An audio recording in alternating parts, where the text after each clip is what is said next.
Price Lord. எல்லாம் எப்படி இருக்கிறீங்க? நல்லா இருக்கிறீங்களா? சரி, 3 முக்கியமான காரியம், ஒரு செய்தி.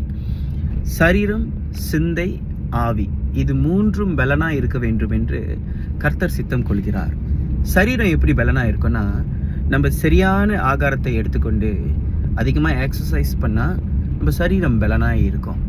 அதே போல தான் சிந்தையும். நம்ம சரியான காரியங்களை மாத்திரம் உள்வாங்கி கொண்டு சரியான காரியங்களை மட்டும் நம்ம சிந்தையில் ஜீர்ணித்தால் நம்முடைய சிந்தை பலனாக இருக்கும். ஆனால் ஆவிக்குரிய வாழ்க்கை எப்படின்னா, நம்ம கர்த்தருடைய வார்த்தையை கேட்கறதுனால மட்டும் ஆவிக்குரிய வாழ்க்கை பலனாக இருக்காது. அதை அமலுக்கு கொண்டு வரணும். நம்ம நடைமுறை வாழ்க்கையில் அதை எக்ஸசைஸ் பண்ணணும்.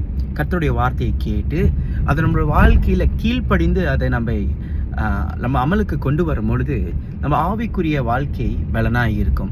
இனி சபையில் கீழ்ப்படிந்து கர்த்தருடைய வார்த்தைக்கு கீழ்ப்படிந்து அதை அமலுக்கு கொண்டு வாங்க. நம்ம ஆவிக்குரிய வாழ்க்கை ஜெயம் கொண்ட பலம் கொண்ட ஒரு ஆவிக்குரிய வாழ்க்கையாக இருக்கும். கர்த்தர் உங்களை ஆசீர்வதிப்பார். God bless you all.